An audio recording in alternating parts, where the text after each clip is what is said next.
You're listening to the She Lift Project podcast, a show dedicated to helping women achieve higher levels of success in the workplace. No matter where you are in your career, we want to help you grow. Now here's your host, Cynthia Kirkpatrick, a CPA, CFP, and Senior Financial Advisor at Moneta Group. Hello and welcome to another episode of the She Lift Project podcast. I'm Cynthia Kirkpatrick and I'm happy to have you with us. So I want to ask people out there if they've ever stumbled into a relationship where you're like, this is going to work. This is going to be a good relationship, I can tell. And it's going to click on so many levels professionally. And I'm kind of naming what my guest and I have in connection, but professionally as a mom, female, core values, all these things, laughing, just going to connect on so many levels. And you stumbled into that relationship.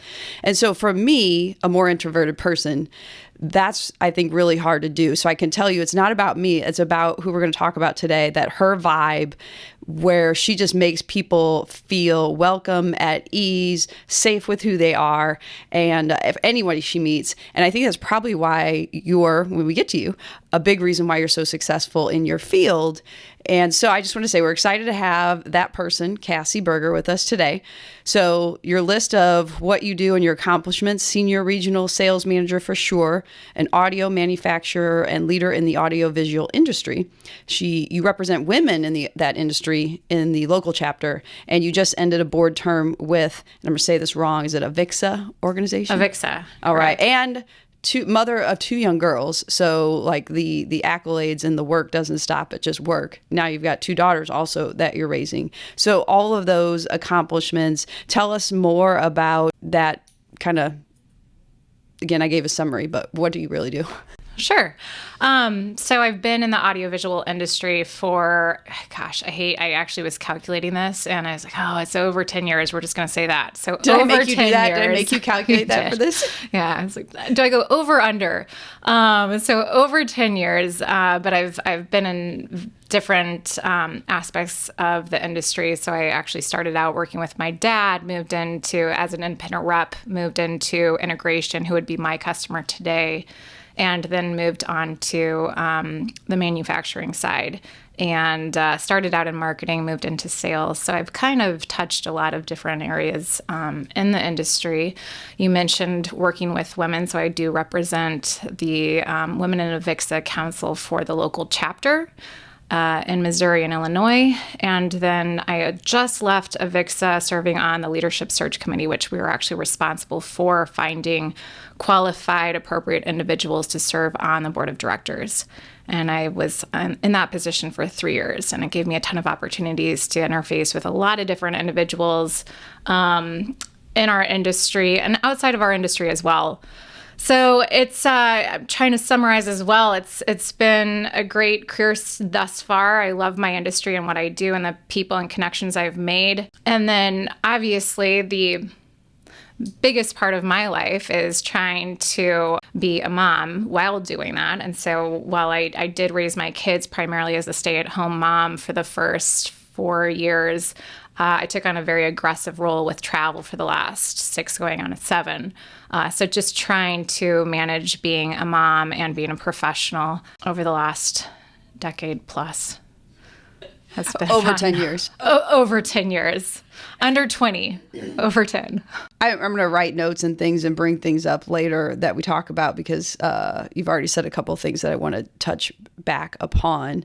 But where you're at today, how did that kind of evolution get started to Cassie today, to selling and being at Shure? You go to college. What are you thinking? What do you want to be? Was it before then? Oh gosh, I hated college. I was really good at not doing well in college. And it's funny because where I went, we actually have our products deployed over 500 rooms currently. And so we had the opportunity recently to visit University of Missouri and travel to campus and walk around to the different lecture halls where we have products. And they, of course, are asking, oh, well, Cassie, you went here, do you remember this lecture hall? I was like, no, but I remember that tree over there, and I remember that bench over there, and, there's a great bar down the street. So college, I didn't really focus on what I wanted to do at all. But I look back and it taught me how to make connections, obviously. So where I didn't maybe take studying too seriously, it did contribute to where I am today in weird ways. And then I moved into motherhood at a young age and was married and stay-at-home mom. And once again, didn't focus on career because, as any stay-at-home mother knows, or stay-at-home dad, or any parent who was at home during the pandemic, kind of was able to experience, being at home with your children as a career in and of itself. It's a job, and it's the hardest one out there, in my opinion. So I didn't focus on career.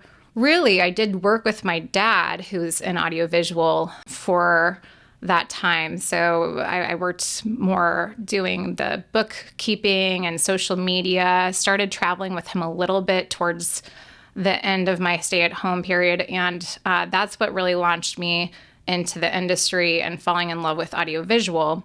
And it was more the people than anything else. The technology was interesting to me, but it was the relationships and the ability to learn something, take that knowledge, spread it, see where it applies. And it was kind of everything that was wrapped into technology, but relationships and how much the relationships drove decision making.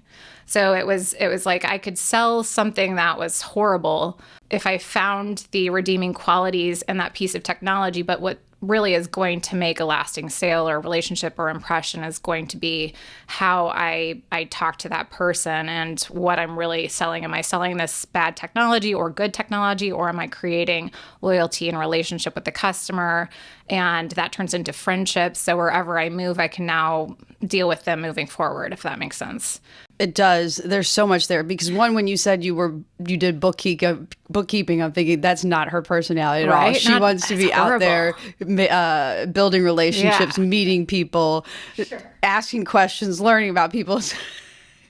It's kind of funny that you stumbled into that, but that makes sense that the social media and everything was an outlet for you to travel and do what you do well. It gave me the opportunity to meet the right people, to spread my wings and move forward. So it gave me the opportunity as a stay-at-home mom to dabble in the industry, to dabble into a professional environment, to get to know the right people, to then be able to move forward when I was ready to take on a career in the industry without any previous experience or education really to speak of to be successful. So everything kind of goes back to relationships. Everything goes back to opportunity and being able to take advantage of opportunity when it is presented.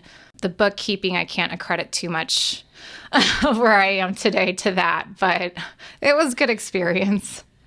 Well, in preparing for today and knowing you to a great extent, but knowing you more just by preparing for today, like I said, one of the questions I had in my mind was, you're so successful now, and you brought up being a stay-at-home mom, and that's a really hard, difficult job, career, and then being able to dabble a little bit with your dad. And looking back, would you still stay at home? Would you, I imagine there's got to be a million challenges of staying at home and then at some point getting back into a career. And looking back, would you do it the same way?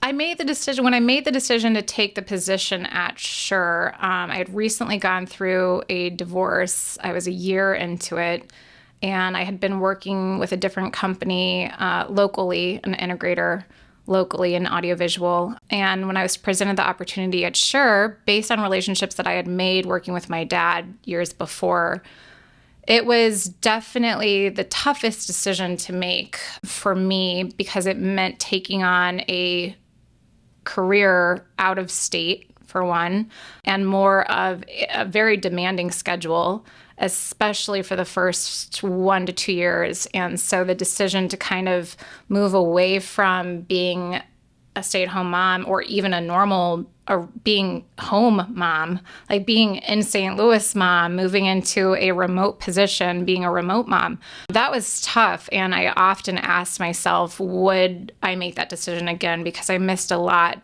of kid events and school activities in my first 2 years taking on that new role. And I'm not a person that believes in regrets. I believe every opportunity, good or bad, presents us with the ability to move forward in ways we don't expect and don't maybe design for ourselves, but what is best for us. And I don't, a lot of people ask me if I regret missing that time. I don't. I wish I could have managed it better, but I did the best that I could, and it's why I am where I am today.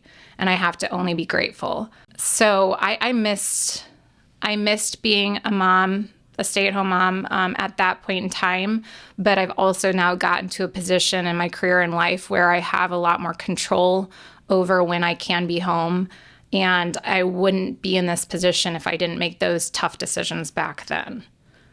So, and I have teenagers, preteens, almost teenagers now. So the wanting to be a stay-at-home mom again, you couldn't pay me enough money to be a stay-at-home mom now. It's funny you say that. I think there definitely is a struggle, an internal battle. I don't know if men face it as much as women or as moms, but that internal battle of needing to, in some cases, right, have that career, bring home that paycheck, maybe even just its success and knowledge and want to continue to challenge, but then that pull to stay home and be at everything. And 45, 3 kids who are pretty self-sufficient, I still struggle with that today. And so I imagine, I just was thinking that, again, staying at home, having those years, and then having to shift out, that's such a transition challenge that, maybe it's easier just to not ever stay at home and have to do that total switch in direction.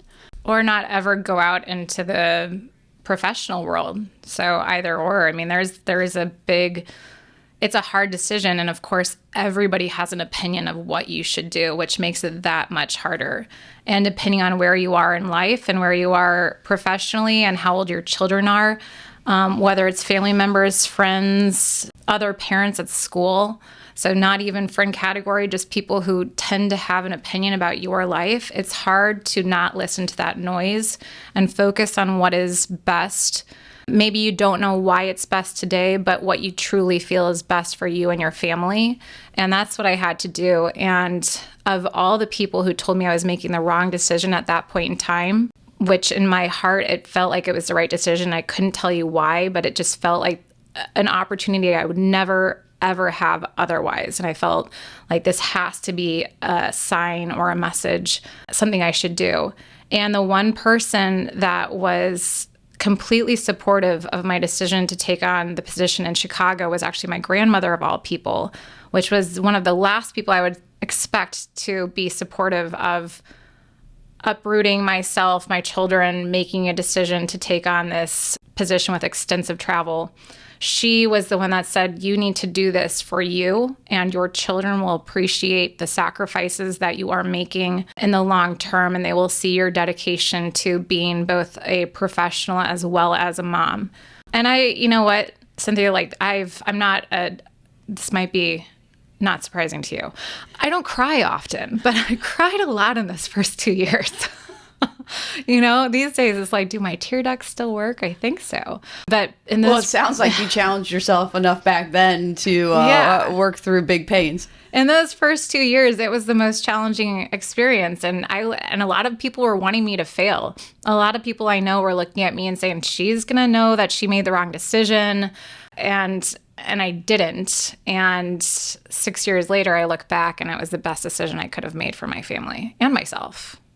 Gosh, I mean, 2 things there. Like you said, of all the people to give you that support, that push, say, go get it, your grandmother, which, I'm thinking her generation of women, right, dealing with a lot different. So I'd be interested when I get through these 2 points to hear what you think her perspective or why that came from her.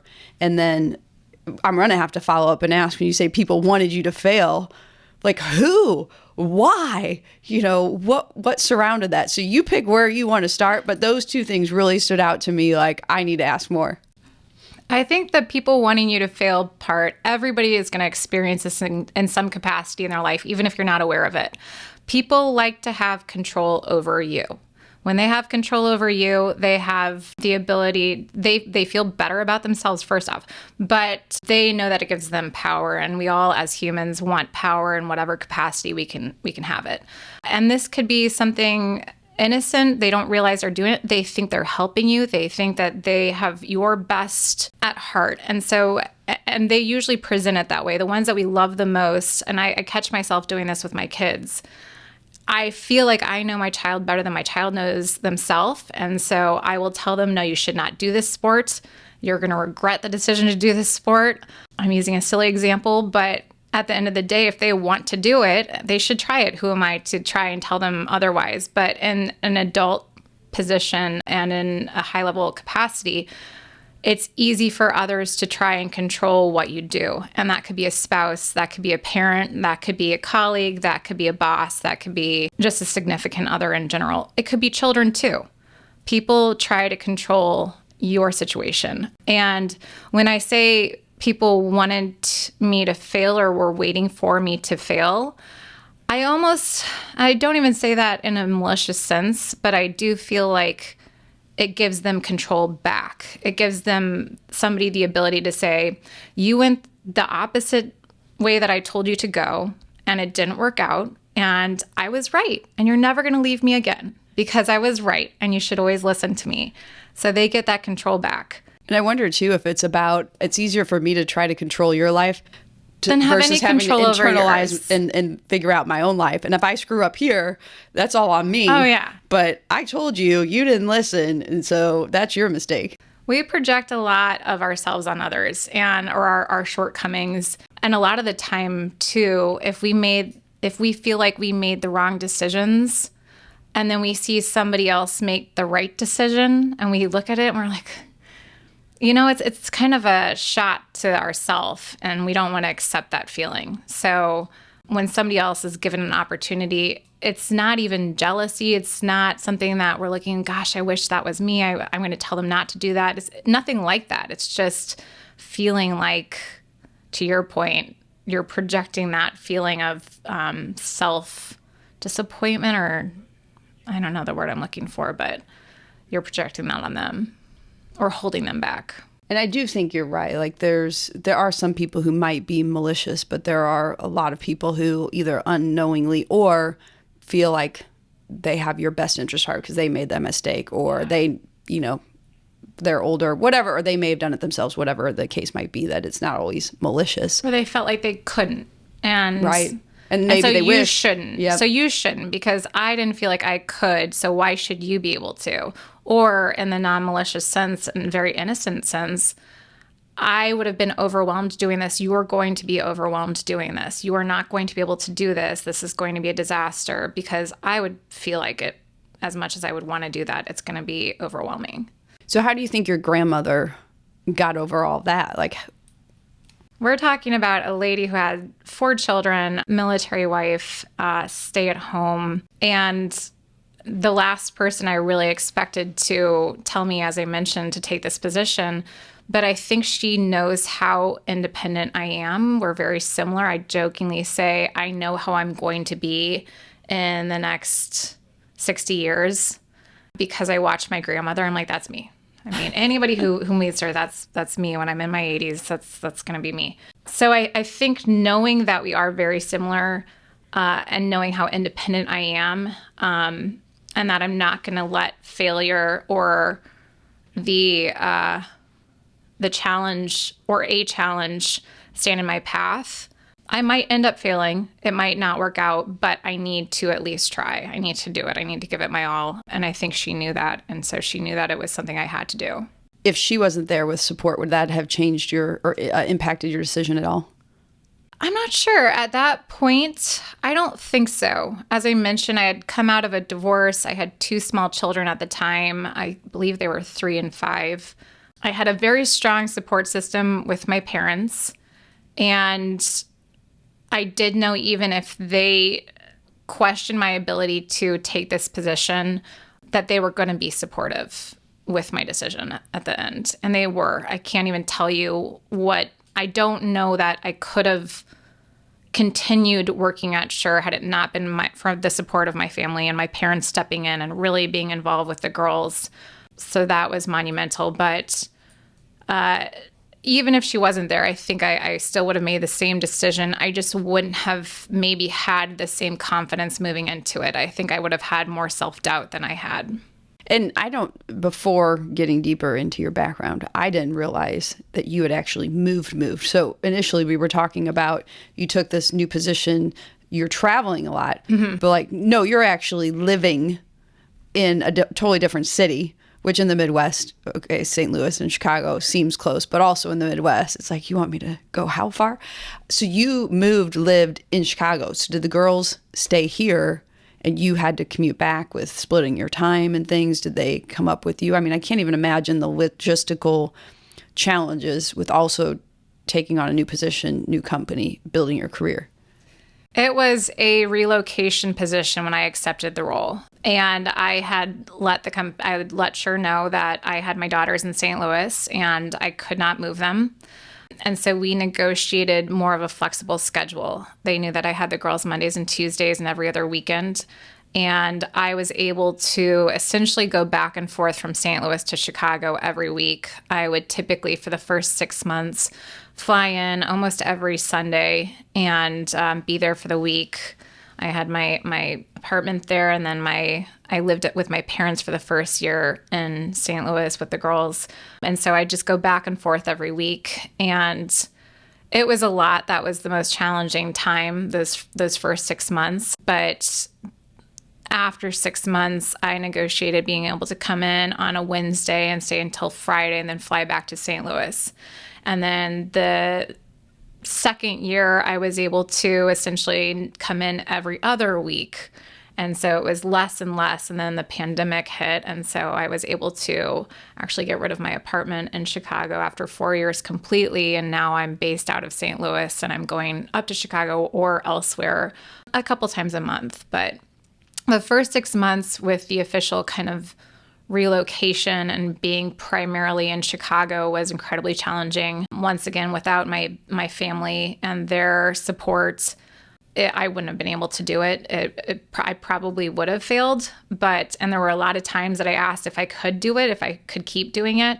But I think looking forward to whatever the next so many years or opportunities led to, gave me the drive to keep doing it. And it was not easy. And I can't repay my family enough for being supportive during that time. But looking back, it was the right decision. What is it, the family support? Like if you could pinpoint or list, bullet point, what got you through that? Was it, some people have mantras they say, or meditation, or like, was there anything specific that got you through it, or just every day? I just got to get through today. Got to get through today. I never was, I guess that's not true.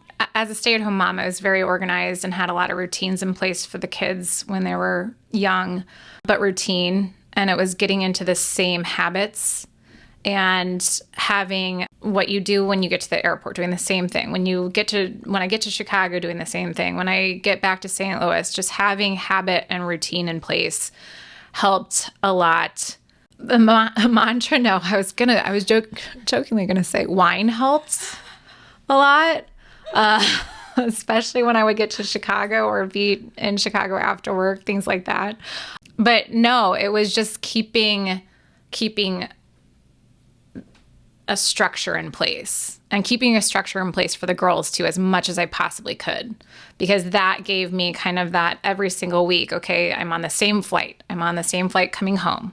We're doing the same thing. And it just gave me that outlook of what the week felt like and should look like. What makes me think, and I'll probably butcher this, but it makes me think, I think it's James Clear in Atomic Habits talks about you don't rise to the level of your goals, you fall to the level of your processes, your systems. So it sounds like I just need a high baseline here of what are my processes, systems, let's keep those habits, and then just powering through and having that support around you. Yes, but that's also a bad thing, because then when you have to change your habits, change your routine, change things, or things happen out of your control, which we love our control, then it's very challenging too. And so it's an adjustment. And I think the biggest challenge is when we're throwing a curveball And we're so used to having that structure in place. And even if we set the bar high, it's hard to take a moment and not let that totally disrupt everything else around us. When we lose that ounce of control, or something changes in our routine, or something forces us to change a habit or divert away from one, that can be scary. And I don't think, I haven't read, that book is sitting on my shelf waiting to be read. I know you work out. So waiting to be read. Audiobook, something. I have a lot of books though about habit as well. And it's something I'm constantly working on, being able to adjust in the moment. Do you think that's a you thing, a mom thing? Is that, Cassie, is it a high-level career thing? Female I'm not really thing? sure. I think women are more prone to that reaction because I feel like we tend to take on and harbor more responsibility even if we shouldn't. We feel like we have to. And so we have a tendency to do that more. I could be totally wrong in that. I do also feel like as a mother, it does influence it. And then a professional in general, we're going to have that. So if you have the trifecta of being a female mother who's also a professional, we're kind of out of luck. We're going to struggle a little bit in that area. I will say, because I know I'm older than you, that age helps with that somewhat because you learn things are just out of your control. But being a CPA and a CFP, clearly I like order. And that's the only reason why I'm throwing those initials out there. I remember when I first interviewed to work where I'm at now, Minetta, that my partner had asked me, he's like, you're a CPA, so you must like order this and that. Things just come at us sometimes. We can't control that. We need to adapt. And so are you going to be okay with that? And actually, my story to him was, you know what, being a parent has really set me up well for that. And when I started here, my youngest was 1. And so I had 3 kids, that'd be probably 1, 3 or 4, and 6 or 7. And I said, well, I'll tell you about adapting and having a plan and adapting. I said, so if my husband and I are like, okay, tomorrow morning, we're going to go to the zoo. And, when your kids are young, you're getting up so early and you're also trying to beat traffic or whatever. And the St. Louis Zoo is huge. So we're going to go to the zoo.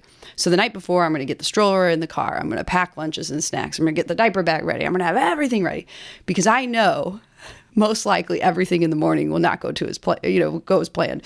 Somebody's going to spit up on themselves. Somebody's going to blow out a diaper or whatnot. So sometimes I wonder if having the control also allows me to handle the chaos a little bit better. If I lived only in chaos, I don't know, would I survive on a daily basis? And you see the two extremes, right? As you mentioned, I identify more being prepared. I get everything done the night before. I'm ready to go for the next day. And that makes me feel comfortable. I can sleep better at night knowing I'm kind of ready. But to your point, then something happens the next day. Everything goes away. Nothing works. And you have to adjust in the moment. Maybe somebody who wasn't prepared the night before can adjust better. Or worse. I'm not sure. I feel like now I am much more equipped to manage things out of my control. When I'm in a position now, especially with travel, if you asked me 6 years ago, something came up, I would feel like I couldn't cancel a trip. I would feel like I'm stuck. I would feel very overwhelmed. I would feel very anxious. I'd be in panic mode of what am I going to do? I can't change this plan. I can't adjust. And today it would be very easy for me to say, okay, we're going to change this. I'm not going to go this place. I'm going to adjust and be here. Or vice versa. And I wouldn't feel an ounce of anxiety or stress over making those types of in-the-moment decisions, even if they're considered big ones. Why do you think the change? What's happened? I think we realize that it's not the end of the world. It's not as big as we feel it is. I think we all feel that weight on our chest too much. And when you realize that all it is weight, and the second that you mentally lift that, which you have the ability to do so, you're freeing yourself of all of that negative impact it has on you. And so realizing that the piece I am in control of is how I feel about things and my ability to lift those weights and not put as much pressure on myself over everything, then it makes everything else easier to deal with in the moment. So do you think that's age, experience? If so, how do we teach younger people to learn that lesson earlier on? I do, because even having conversations with children, as you probably do with yours, they're studying for a test. They're doing something which we talked about my love for education. I'm no assistance whatsoever when it comes to studying. And they're stressed out and they're upset and or it could be something happened that day and it seems like the end of the world, or they're worried about something in general. And I try to tell them all the time to lift that weight, to lift that pressure. I had this conversation last night with my oldest daughter. Don't go to bed with those worries because they shouldn't affect, they're not that big at the end of the day. And you hate to see your child struggle with things that you know aren't important long term. But being able to communicate that to them, if somebody's figured it out, let me know, because I haven't. I'm trying. But I also think it is important for children and adolescents and young adults to go through the waves of experience and feeling those feelings and feeling that pressure to be able to get to the point that you realize how much control you have over it. And I think some people get there sooner than others based on experience. People always say, oh, you're older than you act to somebody that they meet, or you are an old soul, that type of thing. And I think that just attests to somebody's life experiences and how they've kind of arrived at this point sooner than others, maybe. But I think I liked what you said there too, is what I've learned as the kids have gotten a little bit older and just learning and reading myself. You've got to acknowledge the feelings. So I remember kind of growing up and it was always, oh, don't think that way. Don't feel that way. Like, it's really not that important. But now more and more say, okay, acknowledge the feelings there and then try to say, okay, in a month, in a year, am I going to really worry about this? And actually, I just had a conversation with my youngest this past week, and she was talking about being lonely or whatever. And I just said, your feelings are very real. So I'm not going to take away your feelings. But now let's talk about what piece of that do you control? And let's also talk about, 5 years from now, are you, we've got some choices we can make, things we can do. Are you going to be worried about that in 5 years, et cetera? But I think 5 years ago as a parent, I would have been like, don't worry about it. You're, 6 years old. It's not a big deal. But then, in my adult life, I hate it when people tell me, well, don't worry about it. Don't feel that way. Or right. I know this scares you, but just go and do it anyway. I don't see what's holding you back. And acknowledging those feelings or talking through them maybe is helpful. I don't know. Like you said, I don't have all the answers.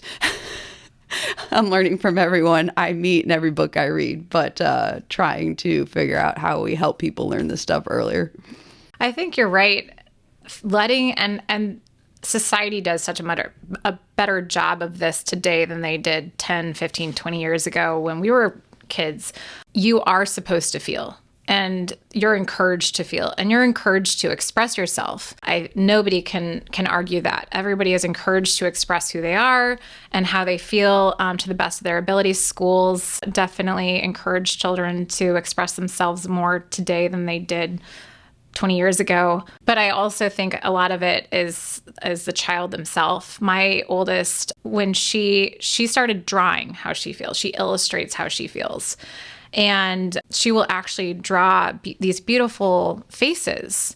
And the expression on the faces, like she was angry one day or had anger or frustration. And I asked her what she was drawing. And it was this head, an outline, and a forest on top of it. And there was like a wildfire. And I found that very interesting. Just her way of expressing. She's like, I just need to express, this is how she needed to express herself and felt like she was able to. And I can't, to me, I look at that and I'm like, I don't know what this means. There are trees coming out of a head and a fire. But I don't want to discourage, if that's the way that she's expressing herself, I can't discourage that. And I'm just grateful that she's finding a way to do so. Because the last thing we want for our children, and the same advice we should give ourselves and listen to, is don't suppress those feelings. and certainly don't feel something or feel a way somebody wants you to feel because that's what you should feel. Yeah, and I think that's important in probably just business, right? And how do we build our own careers and relate to others? Because you talked a lot about relationships. You talked, as you mentioned, not really good at school, but really good at the connection part. So I'm getting to where you're at today and how successful you are as a salesperson. But I mean, it would seem to me, and correct me if I'm wrong, that the audiovisual techie world is probably more male dominated. Fair to say? Very fair to say.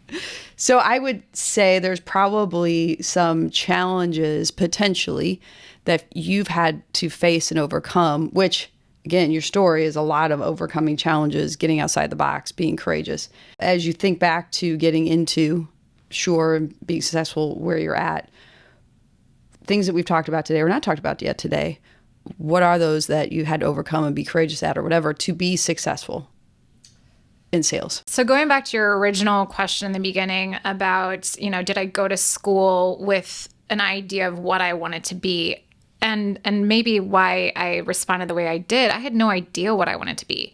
I thought, I'm good at writing, so maybe I want to be a journalist. Maybe I had no concept of what I wanted to do. I really didn't. I knew that I was creative, and I also knew that now I didn't know at the time, but now I realize I had that sales mentality or that ability to kind of build the relationships that is required in sales. And that's not something that can be taught. So looking back, it's no mystery why I didn't really appreciate going to college or an education. It just didn't, it's not something that I identify with or really understand. And so coming into a sales role, when I started at Shure, I mentioned I came in as a marketing manager. And one of the first things I said when I came into my position was, I don't believe in marketing fluff. I don't believe in marketing campaigns that are designed to look pretty and don't target the end user or the customer and don't actually help or aid the channel and don't sell products. I don't believe in throwing money at ridiculous ads that don't do anything to generate revenue. And if you're hiring me in this position, I'm the wrong person, because I'm not the person that's going to come in and design advertisements for you and design campaigns that are fluffy and don't do anything for the sales representatives. I'm not going to show you KPIs. I'm not going to show you any of that. And I'm not going to follow a marketing cloud on Salesforce. And I think that's actually why I was hired at the time, because the individuals I spoke to were kind of like, okay, well, that's a good thing, because she's right. We spend a ton of marketing money on campaigns that we don't see an ROI on. And maybe this person's somebody who can come in and help us realize who our true targets are, what the messaging should be, and how we can create tools and resources designed for the channel, opposed to basing them on marketing campaigns we're told to do. And I had some initial pushback at the time, just because we were doing things differently, and we had a strong team of individuals who had been doing their jobs for a long time and do their jobs very well. And we did have to change what we were doing, but it was a wonderful experience. It really, I think, shifted mindset of how we were targeting our channel and the resources we were using or not using. But coming in as a new person in general to a large organization was a challenge in and of itself. Coming in as a female, and there are plenty of female. In fact, our CEO is Christine Chavink, and she's been with the company for a long time. And so it's not a challenge at my organization. It was more a challenge in the industry as a whole at the time.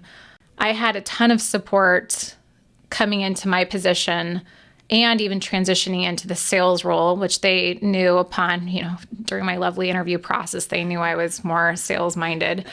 So that was kind of a natural transition.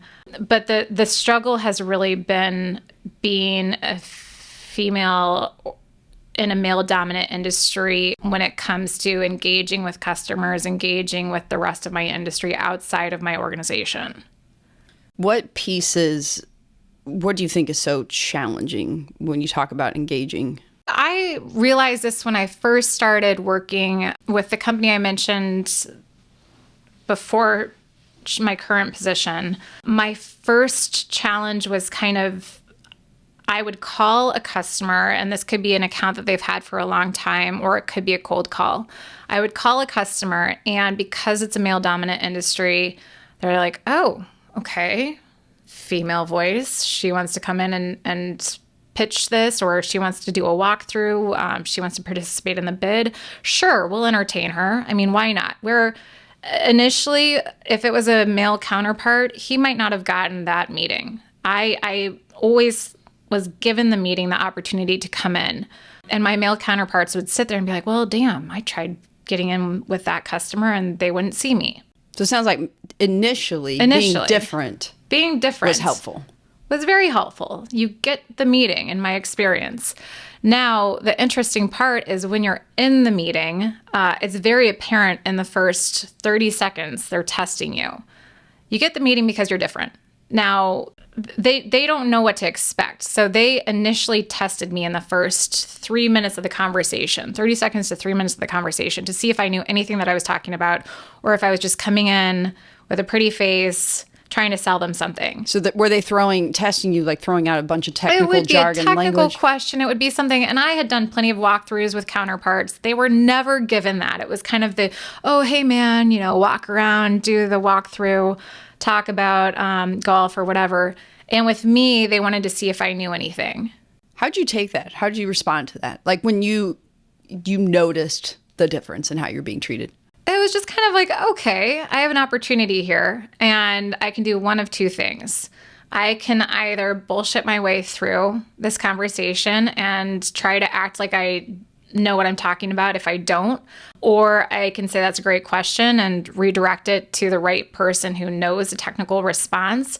But as long as I'm honest, upfront, and authentic with the individual, then it was a customer that I was going to win that opportunity. I realized that pretty immediately. I think anybody in that environment walking in and being treated differently, and this could be in any aspect, any position, you're treated differently than what you've observed anybody else being treated, or a way somebody else has been treated.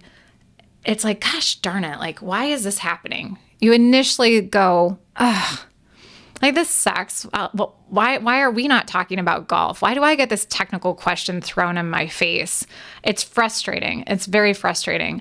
But if you, in that moment, understand you just need to be authentic and you have an opportunity to show this person yourself, even if you're embarrassed because you don't know the answer, at least show that and let them know that you're willing to be candid and willing to be authentic with them. And so it's actually a great thing at the end of the day, because you're given a great opportunity to win a customer for life and create a relationship. Well, and it's like you said earlier, yeah, in that moment you might be, well, they're throwing technical questions at me, but they didn't to the guy when I walked through with them. But a lot of guys were saying, I didn't even get to that point. Right. So they don't. I mean, yeah. And you're given, I feel bad almost for the male counterpart, because a lot of their customers are transactional, where we're given an opportunity, because we were tested like that, to build a deeper relationship in moments, in the first few minutes of a conversation. And so it is a good thing. And it doesn't have to be gender related. It could be anything, obviously. But to be given that opportunity to build something deeper than just a transactional exchange of golf or game conversation is a good opportunity if we identify it and take advantage of it. So you are super successful with what you do, being a salesperson. You mentioned golf, building relationships in different ways. I have to imagine there's different challenges, especially if a lot of your clients and relationships are male. There's a lot more challenges there. Like, I'm not going to go potentially, and I don't want to speak for you, go to the cigar bar and have a cigar to hang out after work to build that relationship. So are there challenges there? And what are some ways that you've adapted, or you haven't had to adapt, or how do you work around all that?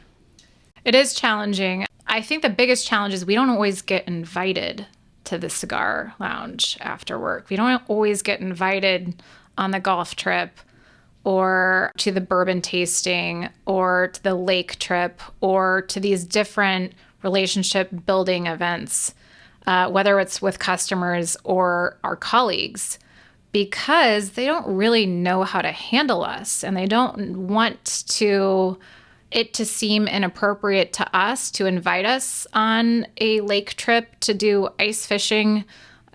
I cover very cold territory, so ice fishing is actually a real thing. Or to a golf trip, they're all staying in the same Airbnb, and what do you do with Cassie? Because all of a sudden she can't stay in the Airbnb.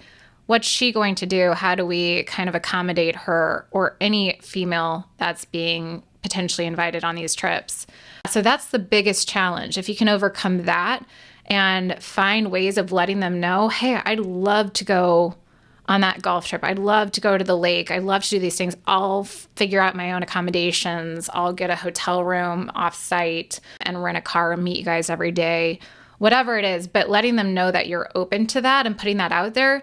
Don't feel, and I've had to realize it's not me. I have to realize it's not that they don't want me there, and it's not that I just have to put it out there and make them feel comfortable with being invited. That's the first step. So if it's a cigar thing, yeah, I'll just burn my clothes afterwards. It's no big deal.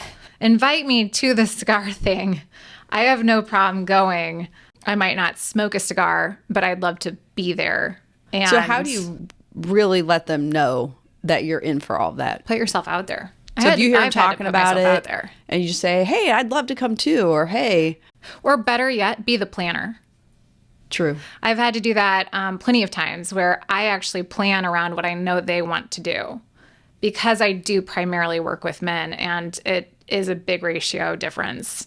So I have to think creatively of what they might want to do, and then I make the plans, I make the recommendation or suggestion to do that. And that way they can't get rid of me even if they want to. It's like... And if you make it something they're interested, they'll want to come. Yeah, and they'll be like, exactly, oh, we'll just go. Exactly. Let's do snowmobiling. Right. Okay? It's great. Let's do the lake, whatever it is, fishing thing, ice fishing, which we haven't actually done yet, but we've talked about a lot. I hope you're going out and buying your lake fishing gear. Yeah. Or you know where to rent it. You really stick a fishing pole in a hole and sit there and watch it. That's what you do. And drink. I look forward to hearing about how you planned this, pulled it all together, and and execute if you caught anything. Yeah, me too. I'll catch you a fish. But that's a good question, or I think a good entree, right? So the participating in those ways when you know what they're interested in. So my mind went to two spots. Like, one, what if I'm not interested? What if I hate cigar bars and I really don't want to go, and forget that? But my job is relationships and sales.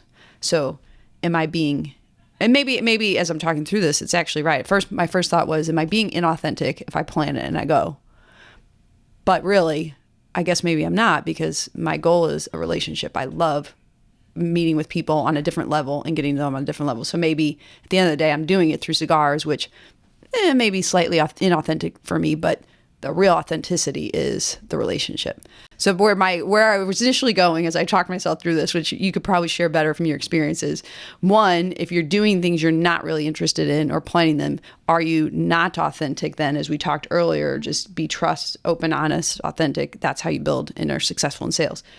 But maybe it's that twofold piece. What do you think? Yeah, I think it comes with experience. I think it comes with time. Would I feel confident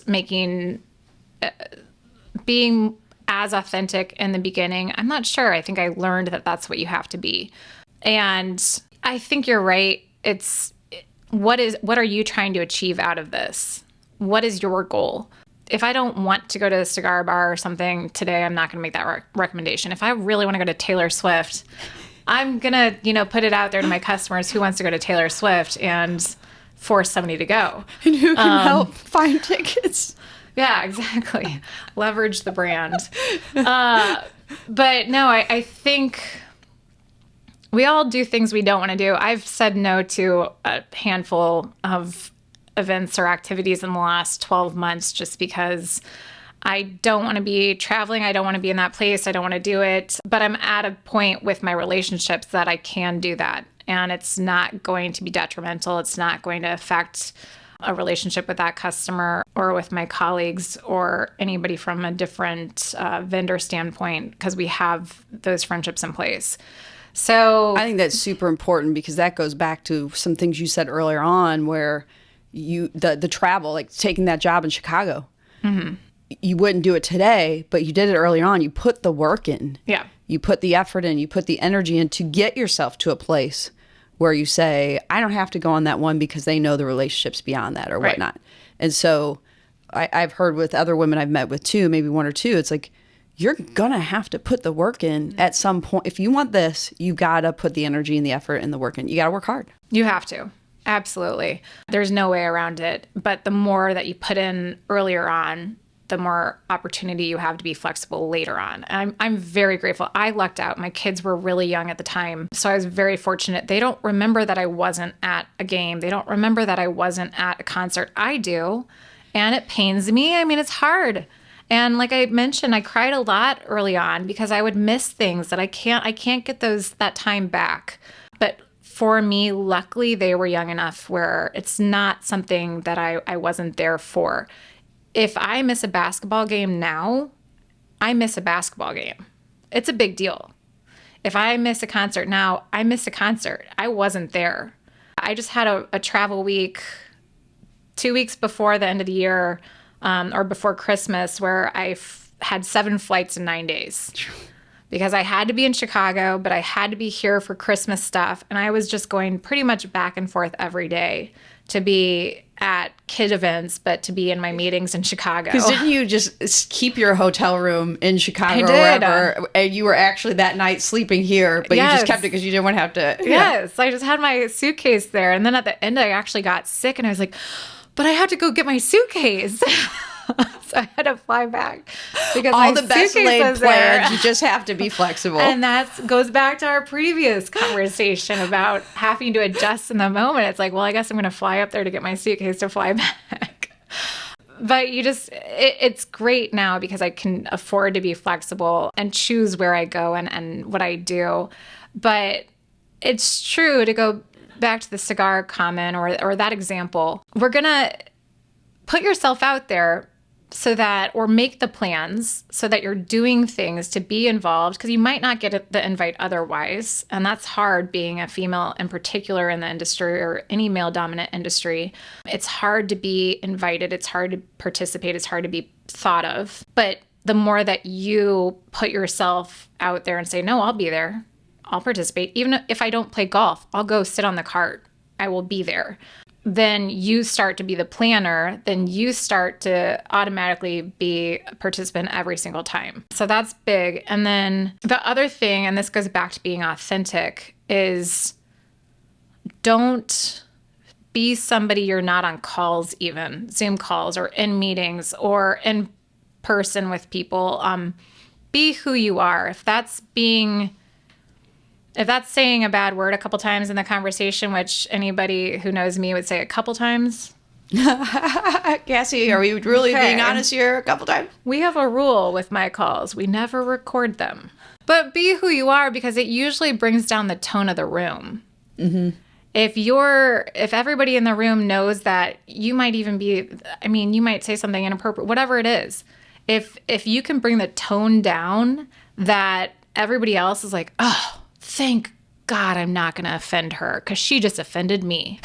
I can be myself now because she's the most offensive person on this call. Is it okay to say that might be one of the reasons why I felt early on when I made the intro, like, we're going going to click. But that's exactly why. And that's something I noticed about you immediately. This is somebody I want to be around because I relate to them. They're not trying to be fake, trying to be somebody else, which is very obvious to everybody. It's like you're yourself and you're not ashamed to be that way. And everybody automatically feels more comfortable. And that's how it is being a female in a male dominant industry or the only woman on a call or presenting or anything else. It's like the moment you bring that tone down and level set with everybody is the moment you actually see their authentic self because they're not terrified of offending you or changing the tone of the conversation. You're disarming the environment, maybe in what they're thinking and feeling. But also, you mentioned earlier, people who kind of were telling you what to do, not to do, who thought you would fail. Mm-hmm. Right? So having that, again, just going back to being yourself. So somebody says, don't do this, don't do that, don't be that, don't act that way. At some point, you've got to get comfortable with yourself to say, I know what I'm doing. I'm a good person or whatnot. I've got this. Stop listening to everybody else. Take that chance. Yeah. A lot of people, like you said, on what I said earlier, a lot of people want you to fail. But you've got to make sure that whatever you do, you're not doing it to prove them wrong, which is hard too. So as much as people want you to fail, what you can't do is take that and only do something to throw it in their face and say, you were wrong because I did this. And I think that there was a moment where that could have been my motivation to take the job in some capacities. I have a great relationship with my ex-husband and my children's stepmom now. It wasn't always that case. And there could have been that moment where I made a decision just to say, I told you I could do this on my own. Look at me now. And that's never going to lead to long-term success or be the right answer or the right reasoning behind why you do something. Those long-term relationships, you're going to burn so many relationships when they realize you were kind of out to prove them wrong. That's not being true to yourself. So as I say, be authentic to everybody else. The underlying tone there is be authentic to yourself because you're doing this for you. If you go into a meeting and you're never candid, you're never yourself, or if you make decisions based on what other people want or to prove somebody else wrong because they say that you're going to fail, then you're failing yourself. And which is worse? That person is going to walk away and go into their life the next moment. You're stuck in your own skin. You're stuck making that decision. So that's so much worse. And you asked, I apologize, but your question about being set up for failure. I think it was just that these others are telling you, be authentic, be you, even though there's probably going to be a lot of people saying, don't do it that way. Do it this way. This worked for me. I just put aside my authenticity, my core, like what I really in my gut was feeling. And once I let it go, once I leaned into that, not to spite them, but because it's like, no, I feel something here. Right. You're passionate about it. It just has opened up so much, both for me positively, but also externally with relationships in the world. And so I think it was just back to don't let others kind of tell you who you should be or what you should do in those situations. Be yourself. Go against the grid if that's what you need to do. Because everybody, we talked about this earlier, everybody has an opinion of what you should do, how you should do it, and how you should live your life. And maybe it's in line with how you feel you should. And that's great. It's reinforcing what you already know. But letting somebody else make those decisions or judgments about you is never going to benefit you or impact your success or potential success. And you're right. I'm sure you got quite a bit of pushback of people giving you a hard time about that. But the passion that you exude when talking about what you're doing here is obvious that you made the right decision. Well, and you and I talked about that one time. We were just talking about being a good salesperson. You said that you have to find what are you passionate about and drive through that, live through that. And I remember sitting, talking about wine, right? I think it was probably having a glass of wine, Probably. But I was picking your brain. Like, you're great at this. I am, more introverted. I need to be better. And you said, yeah, what are you passionate about? And go after that. And I think that's probably a good tip for anybody in any career, but especially somebody in a sales or business development role. I think the best sales is not selling. I think when you realize what you want to do, you don't have to try that hard to do it. And so when you really sit down and address yourself and realize what makes you happy, then you're no longer struggling to achieve happiness because you feel it. And the same with sales. I mentioned selling bad technology earlier, and I say that because it was something I learned about sales. Maybe I had to sell a product that I didn't think was great, but I'm told to sell it and I'm a salesperson, so what do? I had to find the few things that made it different, that were beneficial to it, maybe it was a piece of technology that was unique to this type of product, whatever it was. I really had to understand the few things about this certain piece, product, technology that set it apart from others, because it made it something I could sell and believe in. I believe in this difference between this and a competitor. And so it's something that I could actually sell because I'm not selling anymore. I'm telling somebody how it's different. And I'm highlighting key differences from a technical standpoint or whatever. But I had to do that because that way you're not selling. Anybody who's trying to sell, anybody who's doing something because somebody else tells them that that's what they should be doing, opposed to what they feel they should be doing, it's never going to work. That's going to be a transactional sale. You can do it. You can sell a ton of it, but it's going to be a transaction. And some people are good in that mode. Like some people are sales. They're great at that. Some people, I think their success in sales is different. And so I think it goes back to a lot of things you said today, even early on, about not being good at school, but being great at relationships and being authentic and true and honest. And, for you in that moment was, what is good about this? Like, I'm not just selling the product, I'm selling those good pieces. And so how do I then circle back to my core values, my gut, what I'm good at? It's making that link of picking those things that I want to promote and building it that way versus I just have to sell 10 of these this month to win this bonus or whatnot. Right. So it's less about, it's still about you, I guess, because it was doing it your way, but in the way that it helps the client or the customer out, not just the company said I had to do this. Yeah. And I'm not trying to put down somebody transactional sales at all. Because there is a place for that and it's very important. But there are the differences. There's a difference between, am I having a transaction or am I creating a relationship and building business and a partnership for life? And that applies to professionally in sales as well as personally. And you just need to know, or it needs to resonate with you, which you identify with. Because it's fine if it's a transaction. It's fine if you need to hit a quota and you need to sell 10 of these and all you want to do is hand them off and move on to the next. I, worked at the mall in high school, and that's exactly what I was doing. And it's fine. But I'm at a point in my profession, what's important to me is building the relationships. And what's important in my personal life is being true to myself and making decisions that I know are in my family's best interest. Well, what you're naturally good at, like that was what you were always naturally good at. So try to force yourself in this box of the other way wouldn't work for you, but for somebody else, it might. Great, that works. And so I think it's coming back to that. What are you comfortable with and what are you good at, and having the confidence to live that and be that.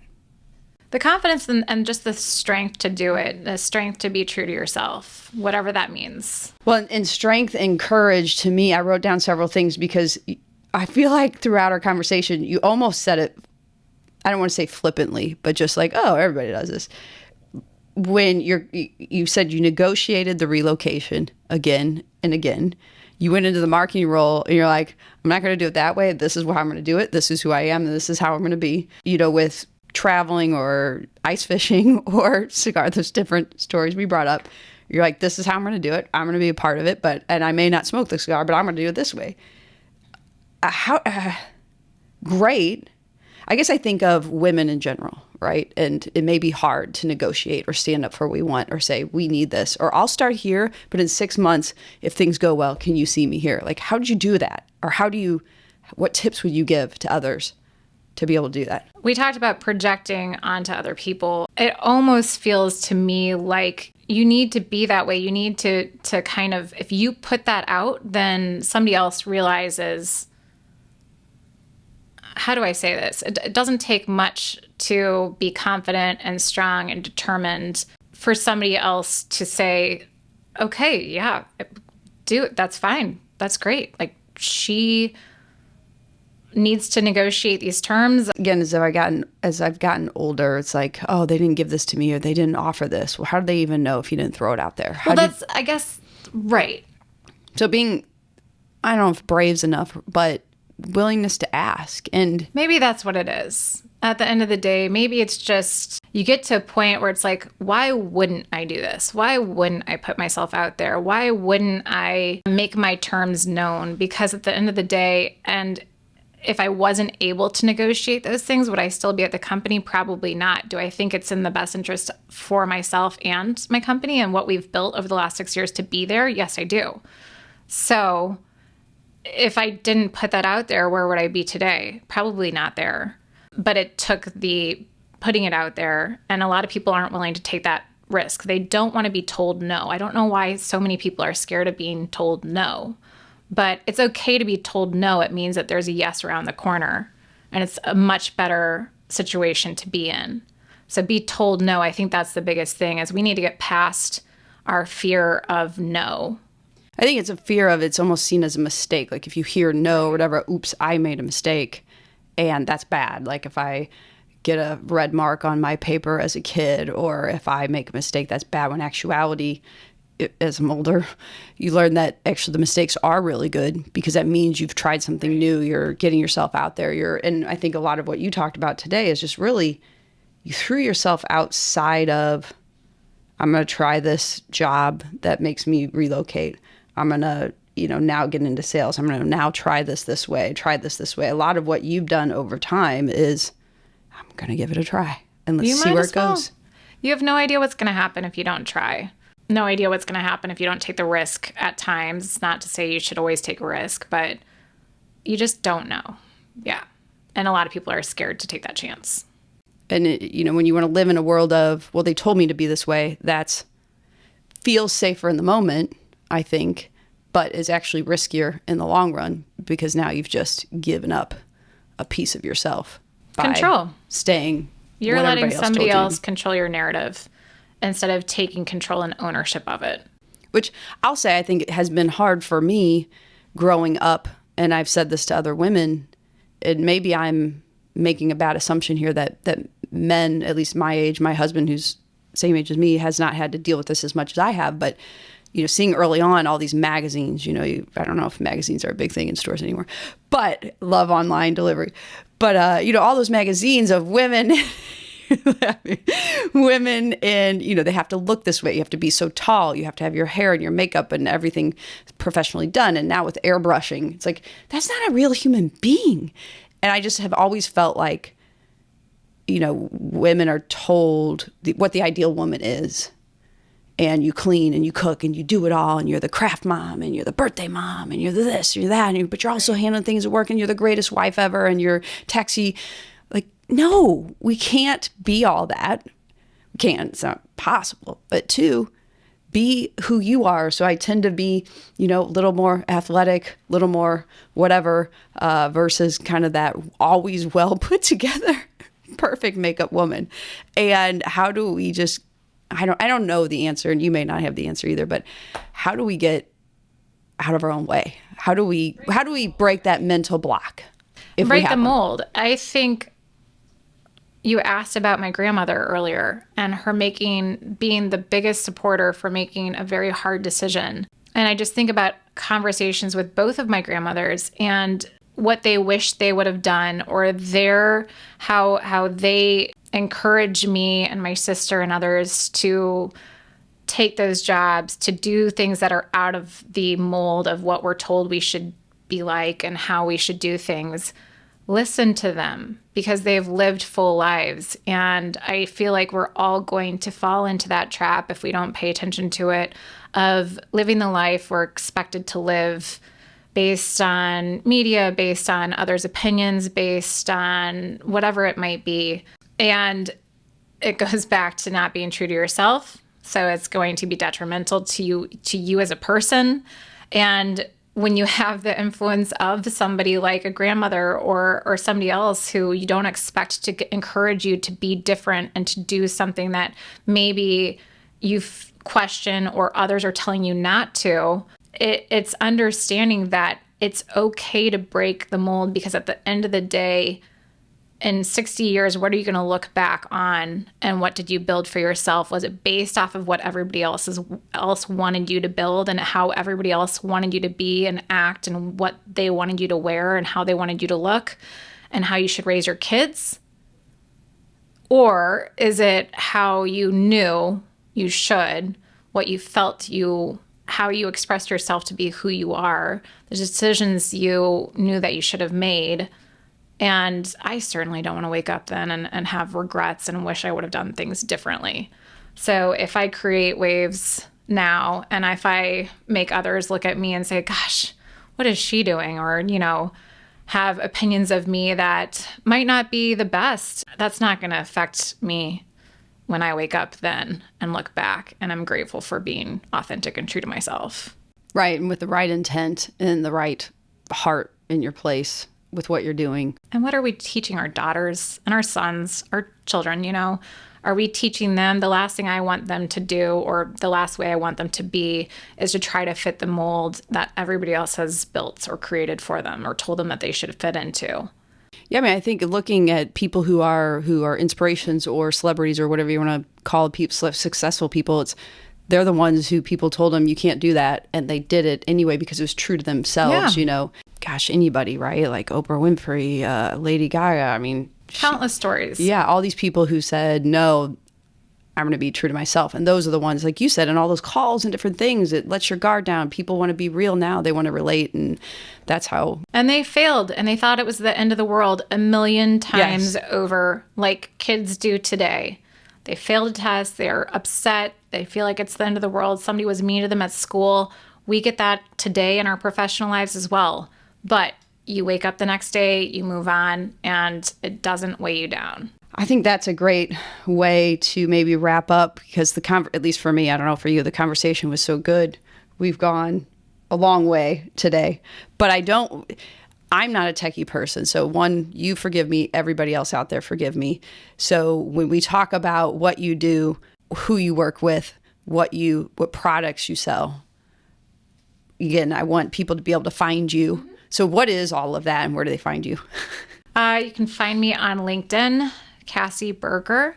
I work for Shure, Shure Incorporated. You can also check our consumer site at shure.com. We essentially manufacture high-quality audio solutions. I focus on the integrated systems vertical, which essentially means if you are in a corporate environment, an educational institution, could be to K-12, could be government, anywhere that you see a microphone, there's a good chance it is a Shure microphone. So look in the ceiling. If you see a little green light, it's I was going to say a Shure microphone. Things are microphones you don't even know are microphones, at least for me. Yeah. I always love in movies when we see microphones, I always tell my kids, that's what I sell. So that's what I do. And our company's been around almost 100 years. So when you think of the old Elvis Presley microphone, that is what we still continue to manufacture today. Wow. No, I really appreciate this opportunity. It's been wonderful chatting with you more. I do wish we had a glass of wine in front of us. So maybe the next time we do this. Yeah, maybe that will be another iteration kind of this podcast. Or, like when they do some of those shows, those reality shows, and they do the reflection back on the year, and they're all drinking and getting crazy. Yeah, there you go. Maybe that. That tastes, yeah. Well, thank you, Cassie, for coming in today and sharing your experiences, your wisdom, your tips, and your tricks, because I'm sure there's somebody out there who will hear something and say, I really needed to hear that today. So I know I'm one of them. So thank you. Thank you, Cynthia. Appreciate it. This concludes another episode of the She Lift Project podcast. To hear more episodes of the show, subscribe wherever you get your podcasts. And to learn more about our mission of helping women reach higher levels of success, visit sheliftproject.com and sign up to receive the latest news, ebooks, videos, and more.